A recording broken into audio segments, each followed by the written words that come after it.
The wait is almost over, everyone. In only a few short months, Avengers Endgame will grace the big screens. The hype has never been more real in the history of hype. The new movie is promised to be bigger, bolder, and even more traumatic than the one that came before. This time, the deaths are real, the ending will be explosive, and the Marvel Cinematic Universe will never be the same. Unfortunately, the folks over at Disney and Marvel have been extraordinarily tight-lipped about what's actually going to happen in the film. Seriously, there were US spies who knew more about the Russian nuclear codes during the Cold War than we know about the plot of this film. Luckily for you, we have combed the internet for all the very best fan theories about just how the Avengers are going to be able to save the universe in just under 4 hours. With any luck, several of these might actually come to pass. Here are 20 Avengers Endgame theories that have a good chance of being true. It's hard to believe, but Chris Evans has been playing Captain America since 2011. Some of his roles may have just been cameos, but that doesn't change the fact that he's shown up for duty every time he's been called. Rumor has it that Evans isn't moving forward with his Marvel contract, and that Avengers 4 will be the last time he suits up. The main theory behind this is that Steve Rogers is going to make some kind of ultimate sacrifice in order to save the universe from Thanos. Come on, Chris, don't do this to us. You've only played the character 9 times. Is it so hard to go for an even 300? We're not ready.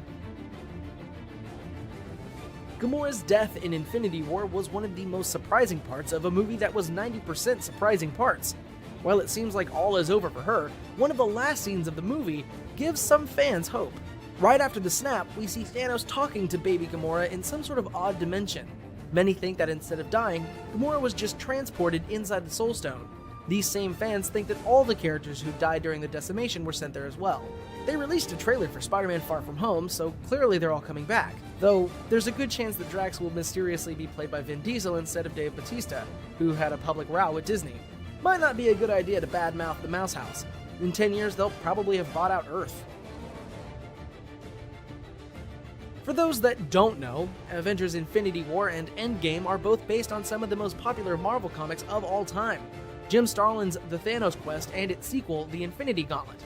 In the comics, the one who ends up taking the gauntlet from Thanos is none other than his daughter Nebula. She gets a wild new hairdo and gets pretty drunk with power, so much so that Thanos actually teams up with the Marvel heroes to help bring her down. It would be pretty great if Endgame follows in this direction. It would also make for a pretty great twist. Loki has died so many times in the MCU that it's starting to feel like a running joke. In Infinity War, though, it seems like this time it would be for good. Finally, we've reached Loki's true death scene after Thanos choked the life right out of him, in front of his brother. Then Disney announced that Tom Hiddleston would be featured in his very own Disney TV show centered around Loki. The big theory here is that Loki pulled another illusion on Thanos, or that when the Avengers undo the Decimation, they'll somehow undo Loki's death too. Who knows, maybe Thanos will just resurrect him because he realized that farming isn't as much fun as he thought it would be.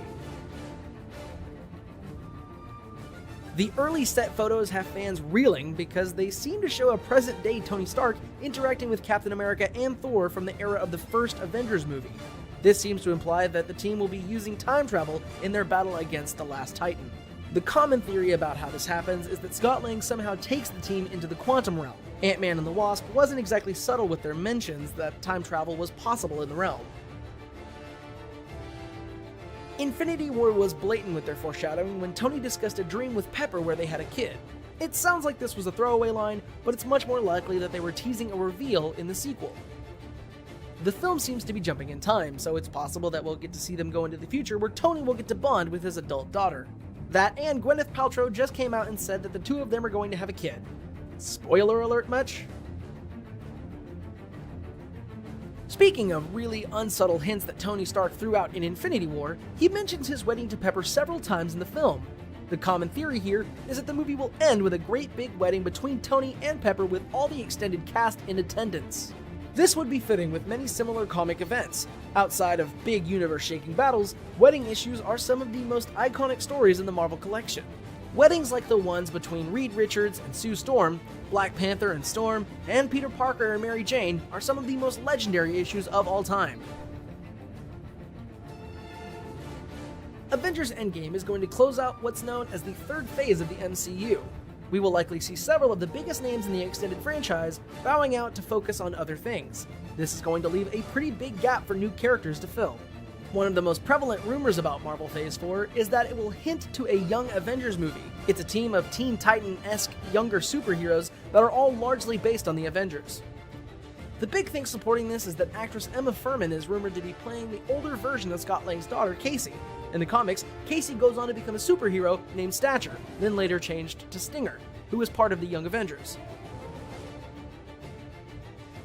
Fans are still very angry at Star-Lord for dropping the ball in the fight against Thanos. Many feel as though the bulk of the blame for the decimation rests on his shoulders.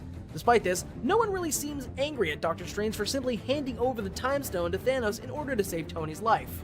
This is because fans have been watching Marvel movies for 10 years and have become really good at reading between the lines. Early in the film, Strange makes it very clear that he would gladly let Tony die if that meant saving the Time Stone.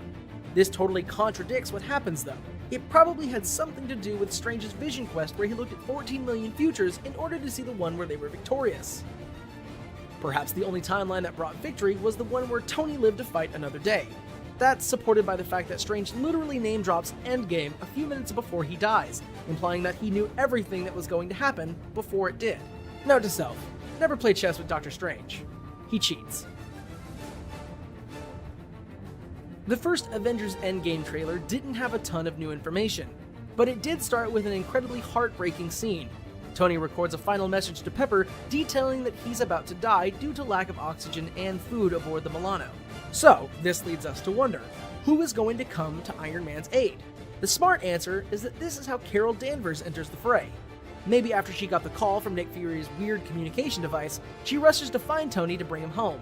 Hopefully before she saves him, she explains why she's been missing for 2 decades. I mean, it's nice of you to show up now, Carol, but you've missed like 4 alien invasions, a robot uprising, an interdimensional being nearly obliterating Hong Kong, and whatever in the world was going on in Thor: The Dark World. Now's a good time to show up. One of the biggest recurring changes across all of the Marvel movies is Black Widow's constantly shifting hairstyles and color. Natasha just can't seem to make up her mind. Fans think that her hair color might be more important to Endgame, however. In Avengers Infinity War, Romanoff is shown with a short blonde hairdo. This seems to be her look in the trailers for Endgame as well. Yet, in a released bit of concept art, Black Widow has darker hair again. If you're thinking right now, that's a pretty small thing to base the theory on, you clearly don't know obsessed Marvel fans very well. To them, this obviously means that the Avengers are going back in time, change the future, and that Black Widow's hair is going to be dark, not light, in this changed future. I mean, what else could it possibly be? That she just dyes her hair because she's a super spy and might need to disguise herself from time to time? That's ridiculous! We've seen a many 9 realms across the various Thor movies. Asgard, Thor's home, Midgard, Earth, Jotunheim, Loki's hometown, and several others that were much harder to pronounce. So far, we've seen almost all of them, except for Alfheim, the mystical world of the Alfs. Sorry, no, home of the light elves. Maybe that's where the remainder of the Asgardians are hiding, who knows? From the 8 Mile style clothing Thor is wearing in the trailer, it seems more likely that he's going to challenge Thanos to a rap battle for the fate of the universe. Once Thanos is dealt with in Endgame, there's going to be a giant villain-shaped hole in the MCU. Who's the next baddie in search of the Infinity Stones? Well, most Marvel fans seem to think that the Skrulls are going to be the next big villain. The Skrulls are shape-shifting aliens who have appeared in Marvel comics since the 60s. They'll make their first on-screen debut in Captain Marvel later this year. Yes, the old lady that gets socked in the face is a Skrull. In the comics, there's an event called Secret Invasion. There, our heroes will find out that several people in the world have been replaced by their doppelganger Skrulls who are planning an invasion. This has led to a lot of speculation across the internet as to who might already be a Skrull. Many think that characters like Black Widow, Secretary Ross, Everett Ross, no relation, and Maria Hill may have been secret agents for the Skrull Empire all along. If there's no moment where Spider-Man has a Skrull doppelganger and they point at each other like in the meme, then what's the point of even doing it? Aside from Spider-Verse already making that joke. Another big Marvel villain who could easily fill Thanos' oversized shoes is the comic monstrosity known as Annihilus. He's a Cthulhu-looking baddie from an alternate universe known as the Negative Zone. He controls a giant insect-like space army known as the Annihilation Wave. He's kind of like Starship Troopers or aliens, but on like an apocalyptic scale. In the comics, there's a famous crossover event where various characters like Star-Lord, Nova, Gamora, Drax, and more battle against the Annihilation Wave in a giant Star Wars-style epic. This arc is what led to the formation of the Guardians of the Galaxy that the films are based on. If they're looking for a cosmic battle that might rival the one in Infinity War and Endgame, Annihilation Wave is a pretty safe bet. Fans of the movies might think that Thanos is the biggest bad in the universe, but they'd be wrong. One of the most menacing villains to ever appear in a Marvel comic is the colossal Galactus. He roams the galaxy with his buddy the Silver Surfer, and they visit planets getting into all sorts of adventures. By that, I mean Galactus goes to planets and then slowly devours the entire world and its population like they were a fast food cheeseburger. Galactus and Silver Surfer were featured in Fantastic Four: Rise of the Silver Surfer, which did a really bad job adapting them. Seriously, Galactus was basically the black smoke monster from Lost. Very unimpressive. So they can really only go up from there. Speaking of iconic villains that are poorly adapted by the Fantastic Four movies, Doctor Doom would also fill Thanos' role with no problem. You're probably thinking, what, the CEO douche played by the guy from Nip Tuck? You might be surprised to learn that he's actually one of the most iconic villains of the entire Marvel Universe. He's their Darth Vader. The man is an evil scientist, has magical powers, and is the leader of the fictional country of Latveria. You might also be thinking that he was in Josh Trank's Fantastic Four, but we, as a society, decided that movie never happened. The X-Men movie franchise has been an incredibly mixed bag of huge hits like Deadpool, Logan, and Days of Future Past, but it also had its huge downers like X-Men Origins, X-Men Apocalypse, and Dark Phoenix. This all might change when the entire Mutant Extended cast gets to play in the MCU playground at last. Many fans are hoping that Endgame offers some sort of cameo or hint that the X-Men might actually exist in the Marvel Universe. Maybe the post-credits scene will introduce Daniel Radcliffe as Wolverine. You're a Canadian mutant assassin, Harry. Fans were pretty upset when everyone's favorite superhero dad/deadly assassin didn't enter the fray in Infinity War. The in-movie reason for this is that Hawkeye was under house arrest after the events of Captain America: Civil War. Those same fans lost their minds when Hawkeye was shown as a sword-wielding killer in the Endgame trailer. He looks pretty intense in the sequel, and there can only be one reason why. Most think that Clint's entire family got dusted after the snap. This severe trauma is what led him to becoming a killer for hire under the name Ronin, as he briefly went by in the comics. Chances are we're going to see a much darker version of Clint this time around. Bruce Banner and the Hulk haven't been getting along very well lately. Hulk took a trip to Skaro where he acted as a gladiator for years without ever reverting back to Banner.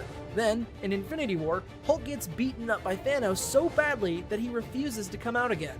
Fans think that the two will find resolution in Endgame. It's very possible that Banner and Hulk will combine into one personality like they did briefly in the comics. Professor Hulk has the brilliant mind of Banner and the strength of Hulk. There's little doubt that Shuri was one of the big breakout characters in Black Panther, so fans are really interested to see what happens with her. Eagle-eyed Marvel fans saw a picture of Shuri next to the other characters who got dusted by Thanos, so many just assume she's gone too. Others have a different idea. In the comics, Shuri becomes a Black Panther for a brief period of time when T'Challa is presumed dead. Many fans want to see Shuri suit up as the new Panther. This would be a really easy way for Marvel and Disney to get another franchise out of the wildly successful first movie that just got nominated for an Oscar. If we've learned one thing in the last decade, it's that Disney does love franchises. Hopefully that did a little to tide you over until April 26th.